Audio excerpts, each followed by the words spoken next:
Have you ever felt that life is too heavy?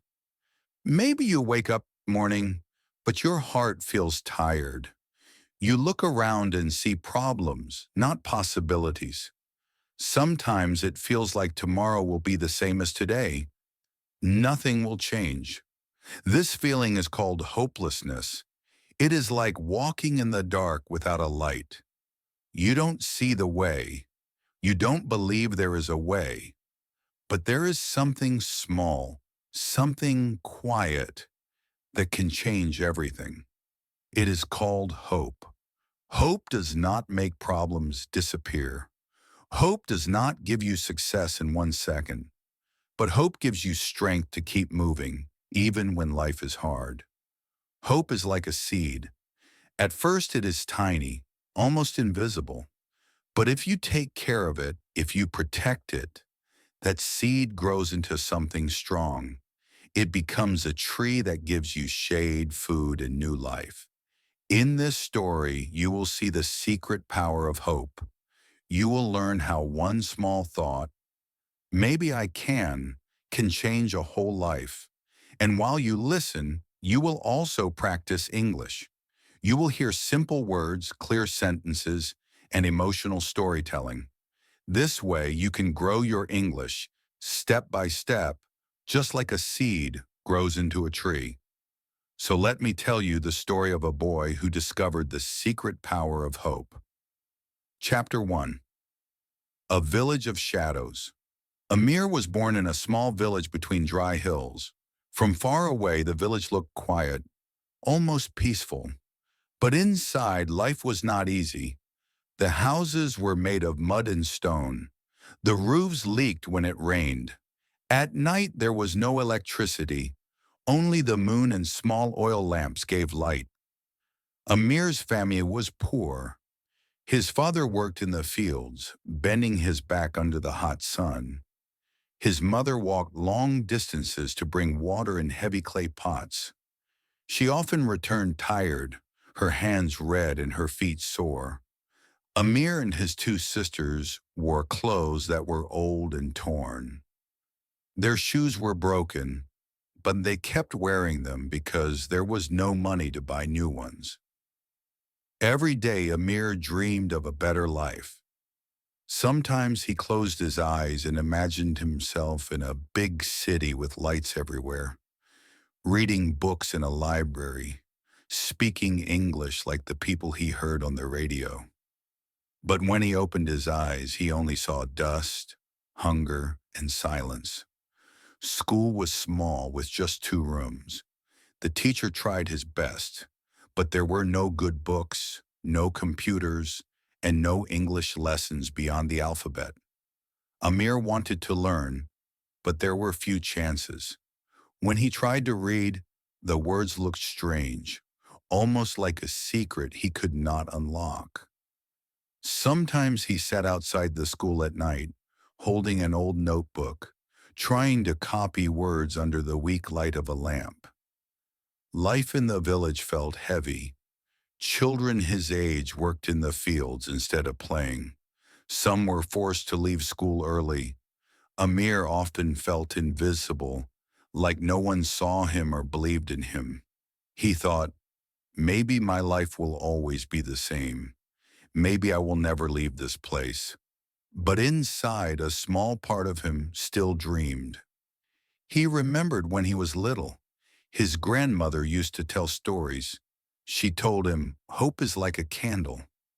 Even in darkness, one small candle can show the way. At the time, Amir didn't fully understand, but those words stayed in his heart. One hot afternoon, Amir walked to the well with his mother. The road was long and full of stones. His mother carried the pot on her head, while Amir carried a small bucket. His clothes were dusty, and his feet ached. On the way, he saw other boys laughing, playing with a ball made of old rags. Amir wanted to join them, but he felt shy. He thought, why play when tomorrow will be the same? At home that night, his father sat quietly, tired from the fields. The family ate bread and a little soup. The food was never enough. Amir wanted to ask his father about learning English, but he stayed silent. He thought his father would laugh and say, "English? That is not for us. We are poor. We must work, not dream." So Amir kept his dream locked inside. The village felt like a shadow, dark, heavy, and endless. People lived day to day, only thinking about survival. No one talked about tomorrow. No one talked about hope. But one evening something happened. A traveler came to the village. He was a thin man with kind eyes, carrying a bag of books. The villagers gathered around him, curious. They rarely saw strangers. The traveler spoke softly but with energy. He told stories of places outside the hills, cities full of light, schools full of books, people learning languages and building new lives. Amir stood at the edge of the crowd listening. His heart beat faster when he heard the man say, "Even if you are poor, even if life is hard, learning can open doors, and hope is the key that lets you keep going." Amir's eyes widened. These words felt like they were spoken directly to him. "Hope is the key," the man said. The sentence repeated in his mind again and again. He went to bed that night, staring at the roof of his small house. The wind came through the cracks. His stomach was not full, but for the first time, he felt a spark inside. Maybe his life could change. Maybe hope was real. That night, in the middle of the shadows, a seed was planted. Chapter 2. The Weight of Hopelessness. As Amir grew older, the weight inside him grew heavier too. When he was a small boy, he still believed that maybe something good could happen. But now, as he reached his teenage years, the world around him seemed colder, harder, and full of closed doors. Many of his friends began to leave the village. Some went to the city to find work in shops or small factories. Others were sent to live with relatives who promised them better opportunities. Each time a friend left, Amir felt more alone. He would walk through the empty paths of the village, remembering the laughter and games they once shared. Now silence followed him like a shadow. At school, things were not easier. The teachers cared, but they were tired. They saw hundreds of children like Amir, children with dreams but no money. One day when Amir asked if he could borrow an English book, the teacher shook his head sadly.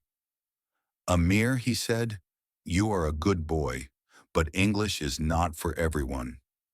You won't go far. Better to help your father in the fields." Those words burned in Amir's heart. He wanted to shout, "Why not me? Why can't I learn too?" But the words stayed trapped in his throat. He lowered his head and walked away, carrying the heavy feeling of failure. At home, things were no different. His father grew older, his back bent from years of work. His mother's hands were rough from carrying water and washing clothes. They loved Amir, but they had no hope for him. One evening, Amir heard his parents whispering. His father sighed. "Amir is a dreamer. But dreams don't feed us. We must teach him to accept his life." His mother agreed, yes, he should not waste time with books. Amir lay awake in the next room, hearing every word. Tears filled his eyes. Even his own family did not believe in him. How could he keep believing in himself? Still, Amir tried. At night, he borrowed old notebooks from a cousin and copied English letters. He wrote them slowly, carefully, but when he tried to read them out loud, his tongue felt heavy. The words came out broken.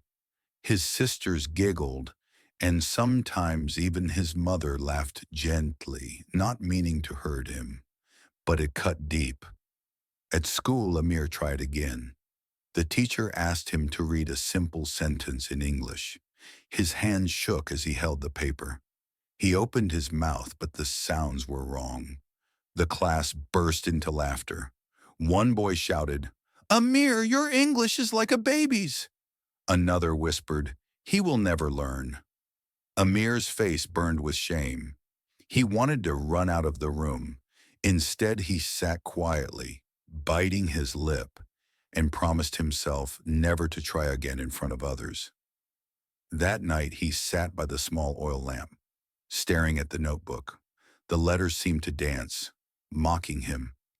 His dream of speaking English fluently felt like a cruel joke. In his mind, he saw two pictures.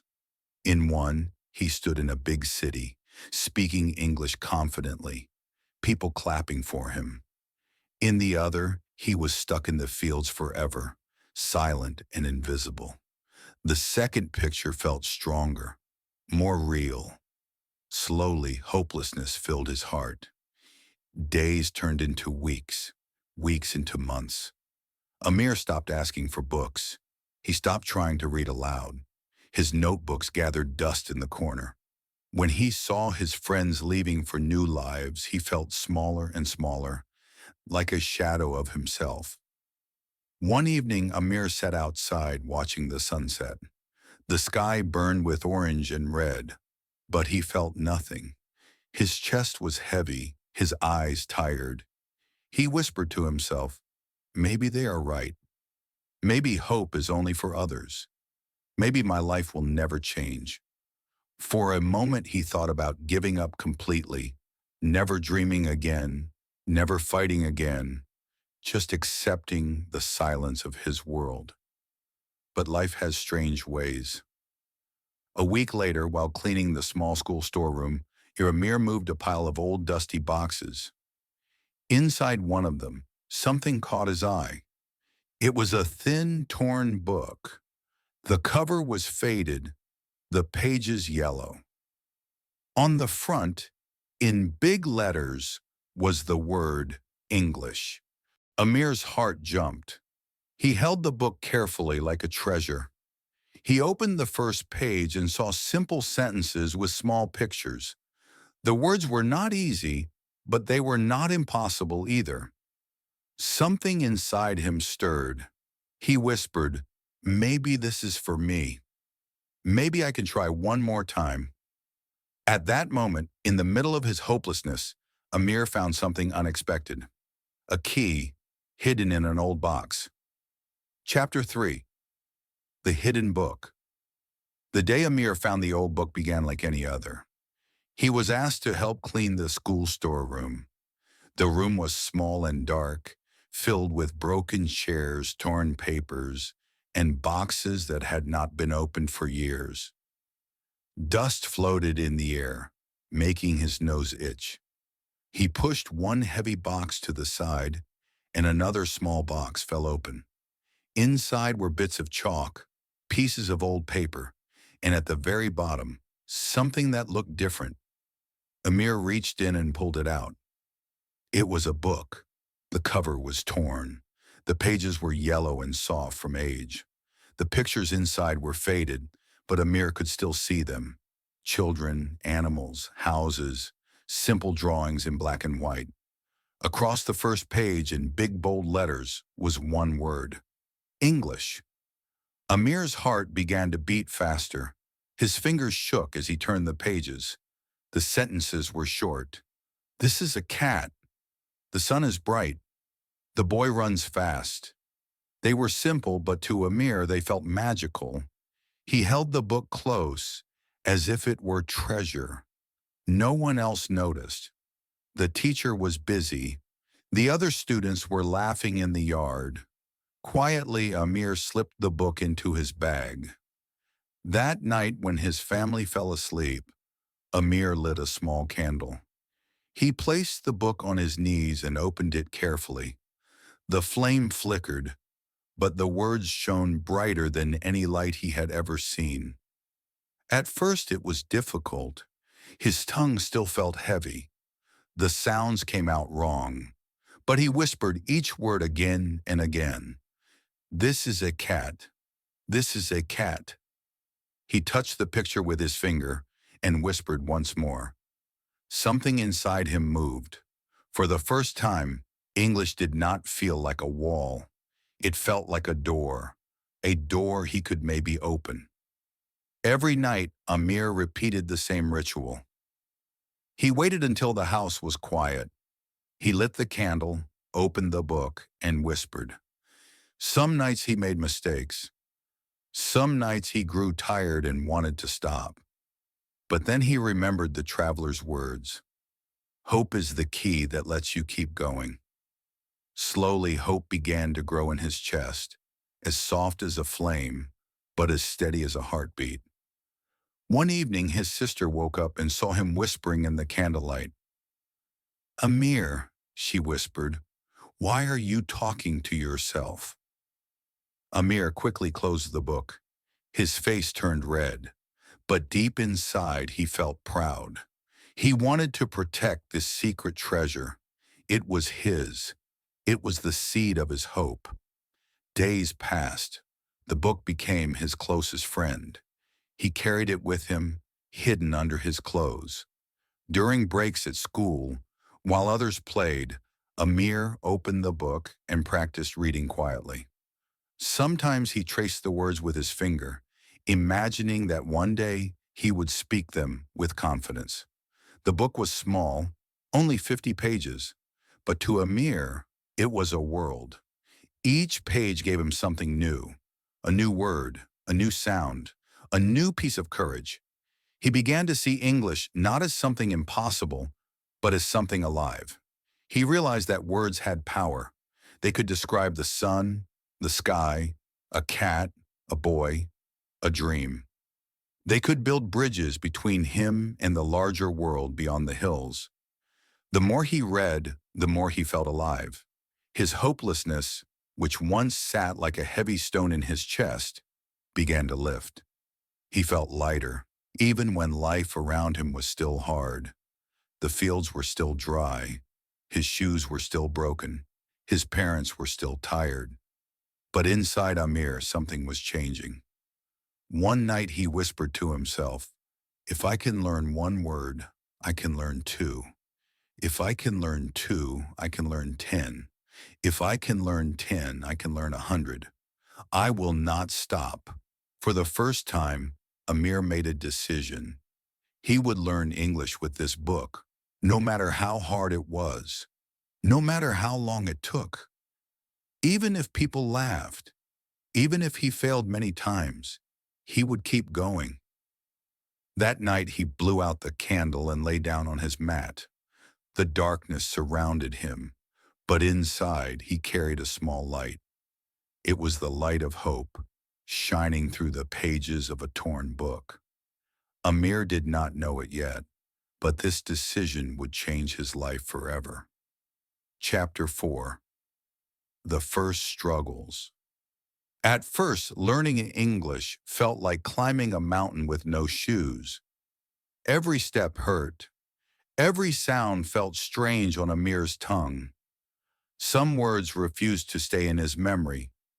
He whispered them at night, only to forget them the next morning. One evening, Amir sat with his book open. His candle burned low. He whispered, "The boy runs fast. The boy runs fast." His tongue twisted. "The boy runs fast." He frowned. "Runs." His voice cracked. 10 times. 20 times. Still, it sounded wrong. Frustration filled his chest. He wanted to throw the book aside. He wanted to give up. But then he remembered the traveler's words. Hope is the key that lets you keep going. Amir breathed deeply.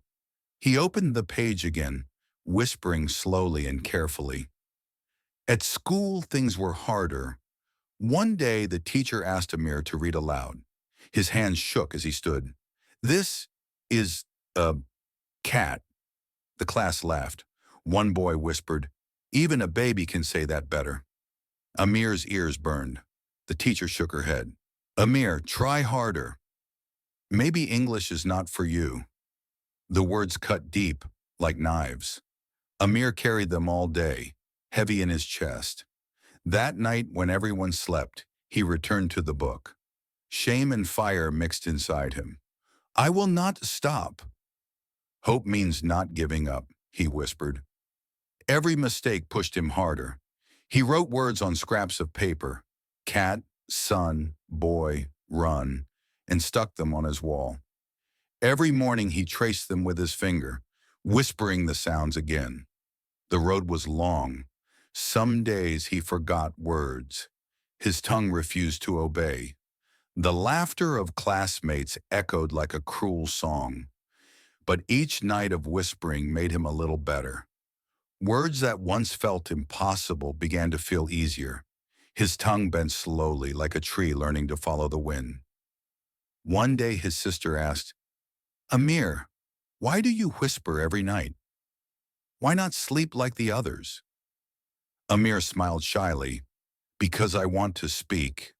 Because I want to speak. Because I believe I can. Her curiosity gave him more energy than food or water. Amir kept going. He mispronounced, forgot lines, embarrassed himself again and again. But every fall became a lesson. Every failure fueled him. Hope is not giving up. Hope is walking forward, even when your feet are bleeding, he whispered. And slowly something changed. One morning, the teacher pointed to a picture and asked, Who can tell me what this is in English? It was the sun. Amir's hand lifted. His heart raced, but his voice was steady. This is the sun. It was simple, small, correct. But for Amir, it was the beginning of something big. That night, whispering by candlelight, Amir smiled through exhaustion. The struggles were not over. They were only beginning. But now he had proof. Hope and hard work could make a real change, even if small and slow. Chapter 5, Small Victories. The first correct sentence gave Amir something he had never felt before. Courage. It was small, only 3 words. But to him, it was like a door opening in a wall that once felt unbreakable. From that day, Amir began to notice tiny changes. Words that once felt impossible now came a little faster. Son, run, cat, boy. They no longer hid from him. They began to stay in his memory like old friends returning after a long journey. One morning, the teacher asked, What number comes after 6? The class stayed quiet. Slowly, Amir raised his hand. 7, he said softly. The teacher blinked, surprised. This time she did not shake her head. She gave a short nod. Amir's heart leaped. It was just one number, but it was his victory. At home, he practiced counting with his younger cousin. 1, 2, 3, Amir said carefully, showing the numbers on his fingers. His cousin laughed and repeated after him. For the first time, Amir was not the boy who failed. He was the boy who taught. That night, as Amir whispered words under the candlelight, his voice no longer shook with fear. It carried a new sound, quiet pride. The villagers began to notice. One neighbor said, Amir speaks English numbers now. Another whispered, That boy is changing. Amir walked through the village with his head a little higher. His shoes were still broken, his clothes still worn, but inside something had changed. He no longer hid in silence. He dared to speak. Each small success added fuel to his hope, like drops of oil feeding a lamp. But with every light, shadows also grew. For every person who smiled at his progress, there were still voices of doubt. Some laughed. Numbers are easy. He will never go further. Others warned, Don't waste your time. Poor boys don't need English. Amir listened, but he did not stop. Their words hurt, but they could not put out the small flame burning inside him. One afternoon during English class, the teacher wrote a sentence on the board. The boy plays. She asked, "Who can read this?" Amir's classmates looked down at their desks. Amir's hand rose. His voice was soft but steady. "The boy plays." The classroom fell silent.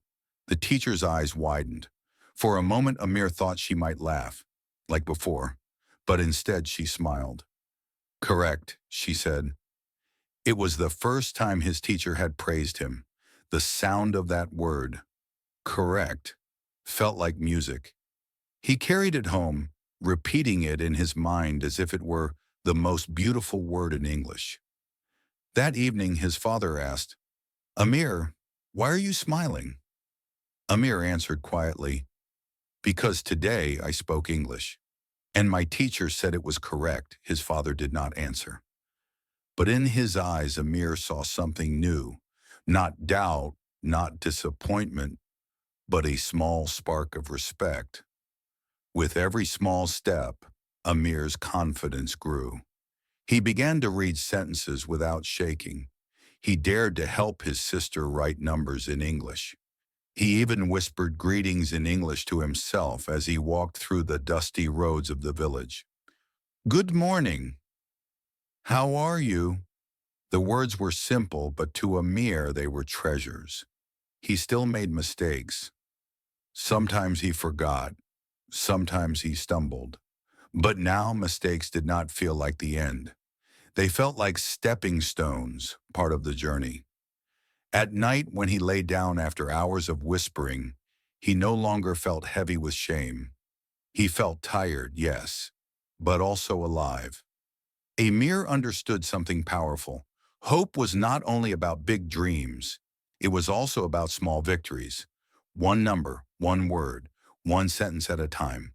And these small victories were changing him. Before, he was a boy who hid in silence. Now he was a boy who dared to speak.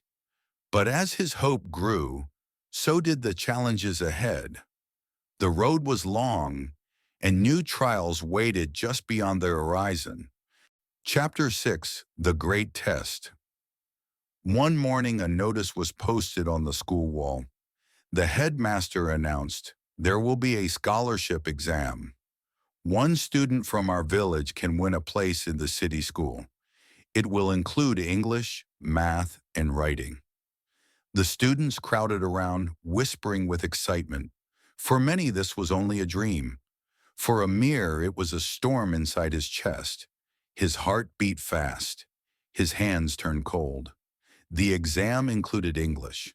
That single word, English, filled him with both hope and fear. Hope said, "This is your chance." Fear shouted louder, "You will fail. Everyone will laugh again." That night, Amir could not sleep. He stared at the dark ceiling. Doubts attacked him like shadows. What if I forget everything? What if my teacher was right? What if hope is only a trick? He pressed his book to his chest and whispered, "Hope is not giving up. Hope is trying." His voice trembled, but the words gave him strength. The days before the exam were heavy. Amir studied harder than ever. He repeated sentences, counted numbers, and wrote words until his fingers cramped. Yet every mistake felt bigger now. Every wrong word echoed in his head like a warning. On the morning of the exam, Amir woke before sunrise. His father gave him half a piece of bread. His mother touched his shoulder. "Do your best," she said quietly. For the first time, her eyes held something other than doubt. They held belief. At the school, the air was tense. The students sat with pencils ready, papers waiting. Amir's heart pounded so loudly he thought others could hear it. The first section was math. Amir's pencil moved slowly, carefully. Numbers were easier for him, but then came the English section. His hands shook as he read the first question. "Write 3 sentences about yourself in English." His chest tightened. His mind went blank. Fear screamed, "You can't! You don't belong here!" Then, like a candle in the dark, Another voice whispered, "Try." He closed his eyes. He remembered the old book, the words he had whispered night after night. He breathed deeply and his pencil began to move. "My name is Amir. I live in a village. I want to learn English." The sentences were simple, but they were his. The next question was reading. Amir stumbled on the words. His lips shook as he whispered them softly before writing the answers. His classmates moved faster, their pencils scratching quickly across the paper. Amir felt small, but he kept going. Then came the speaking part. Each student had to stand and say a few words in English. Amir's legs felt like stones. When the teacher called his name, he stood slowly. His knees shook. His palms were wet with sweat. He looked at the small group of teachers in front of him. Fear roared, "You will make a fool of yourself." But hope whispered, "Remember the candlelight. Remember the book." Amir opened his mouth. His voice cracked, but words came. "Good morning. My name is Amir. I am from this village. I want to learn. I want to be strong." Silence followed. His face burned. Then one of the teachers nodded. Another wrote something on a paper. Amir sat down, his whole body shaking. He did not know if he had passed or failed. He only knew one thing. He had tried with all his strength. When the exam ended, Amir walked out into the bright sun. His chest felt both heavy and light at the same time. Heavy with fear of failure. Light with the courage of trying. That night he whispered into the darkness, "I don't know the result, but I know I did not give up, and that is also hope." Chapter 7. When hope meets reality. The results came 1 week later. The whole village gathered at the school to hear the names. Children stood close together, whispering with excitement. Parents waited with proud faces, ready to celebrate. Amir's heart pounded as the headmaster opened the paper. "The scholarship goes to..." He paused. "Rahim." Cheers rose from the crowd. Rahim's family shouted with joy. The villagers clapped. Amir stood frozen, the world spinning around him. His chest felt empty, like someone had pulled out his heart. His hands trembled. He turned away before anyone could see the tears burning in his eyes. That night, Amir sat in his small room with the book in his lap. His candle flickered, but he did not open the pages. For the first time, the book felt heavy, like a lie. He whispered, "I hoped, but it was useless." His voice cracked. For days, Amir avoided people. He walked with his head low. When neighbors asked about the exam, he stayed silent. He hid the book under an old cloth, ashamed even to look at it. One evening, in anger, he almost threw it into the fire. "Hope betrayed me," he thought. "Hope is nothing but pain." But then, as he sat in the darkness, a memory rose. The traveler's voice echoed in his mind. "Hope is the key that lets you keep going." Slowly, Amir realized something. Hope was never about winning or losing. Hope was about walking forward, even when the road broke beneath your feet. The next day at school, his teacher called him aside.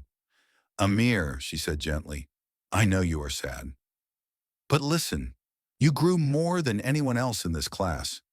The boy who could not say a single word now speaks sentences. The boy who hid now dares to stand. That is not failure. That is growth." Her words lit a small spark inside him. He had not won the scholarship, but he had won something greater. Strength. That night, Amir lit his candle again. He took the hidden book from under the cloth. His fingers traced the torn cover. He whispered softly, "Hope is not about winning. Hope is about continuing." The pain of failure still sat in his heart, but it was no longer a chain. It became fuel. He understood the secret. Hope was not a promise of success. Hope was the power to rise again after falling. From that moment, Amir lifted his eyes to a bigger dream. The scholarship was gone, but his journey was not. English was still waiting for him, and with hope in his heart, he would continue. Chapter 8. A New Path. The days after the scholarship result were heavy, but Amir no longer carried the same despair. He had learned something important. Hope was not about winning. Hope was about continuing. One afternoon, as Amir walked through the village, he saw a group of children sitting near the big banyan tree. They were playing with stones, counting them in their own language. Amir smiled softly. He remembered how he once struggled to say even the simplest English words. A thought grew in his mind. What if I teach them? At first, the idea scared him. How can I teach? I am still learning myself. But then he remembered the torn book, the whispering nights, the little victories. If he had grown with so little, maybe these children could grow too. That evening, Amir gathered the children under the tree. He held the book in his hands. "Do you want to hear a story in English?" he asked shyly. The children's eyes lit up. They nodded eagerly. Amir opened the book and began slowly, carefully. "This is a cat." The children giggled. One shouted, "Cat!" Another copied him. Soon they were all repeating the word, laughing together.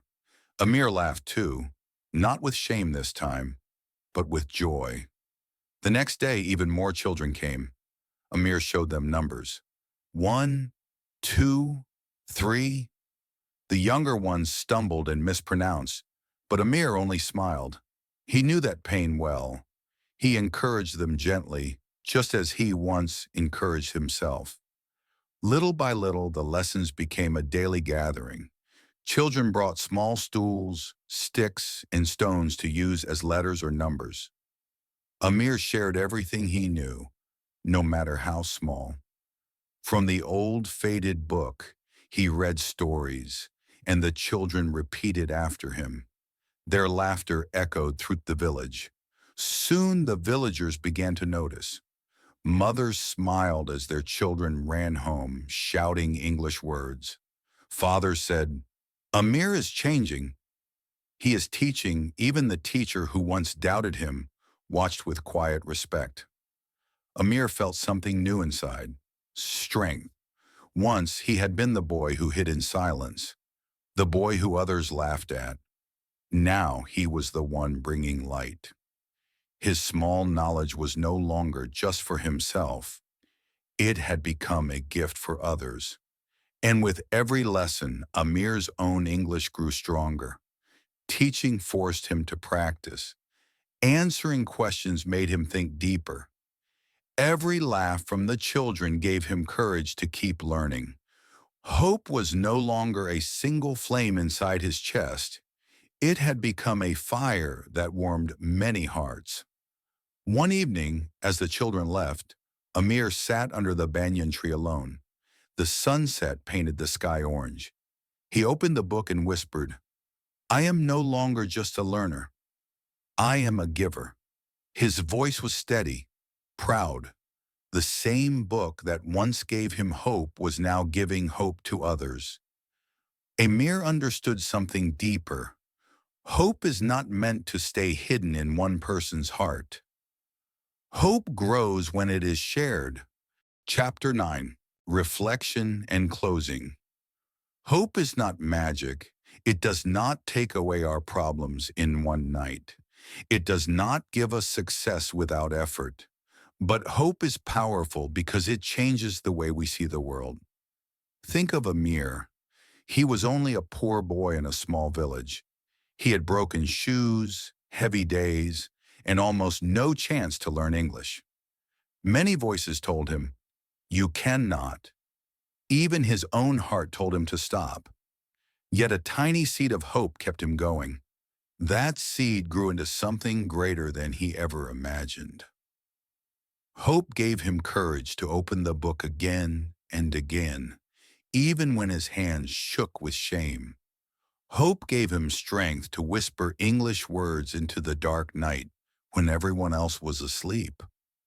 Hope gave him fire to stand up after failure, to speak again after laughter, to continue even when the scholarship was lost. And in the end, hope turned Amir from a boy who hid in silence into a young man who gave light to others. His knowledge was small, but his hope was big. And that hope touched the lives of children in his village. What about you? Maybe you feel like Amir at the beginning. Maybe English feels heavy, like a mountain on your shoulders. Maybe people laugh at your mistakes. Or maybe you laugh at yourself. Maybe your dream feels too far away. But remember this, hope is not about being perfect. Hope is about not giving up. If today you can say only one word, that is enough. Tomorrow you can say another. Each step, no matter how small, is a step forward. Hope means opening your mouth to speak, even if your voice shakes. Hope means listening, even if you do not understand everything. Hope means writing, even if your sentences are simple. Because every small effort is like water for the seed inside you. One day that seed will grow into a tree. Yesterday's struggle does not decide tomorrow's possibility. You may fail today, but tomorrow you can rise again. You may feel weak now, but tomorrow you can grow stronger. Just like Amir, you can discover that hope and English together can open doors you never imagined. So carry hope with you. Carry English with you too. Let them walk side by side in your journey. With hope, your mistakes become lessons. With English, your voice can reach the world. Together, they can change your story. If Amir could find light in a torn, dusty book, then you can find light in every word you learn today. Do not wait for perfect conditions. Begin where you are, with what you have, and with the hope that tomorrow will be brighter. Thank you for listening to Amir's story. May his journey remind you that your own story is still being written. One word, one sentence, one hopeful step at a time. If this story touched your heart, I invite you to stay with us. Listen again, learn again, and keep walking forward with English Echo. Here, every story is not only for learning English, but also for learning life. So, my friend, keep hope alive, keep English alive, and remember, your future begins with the small steps you take today.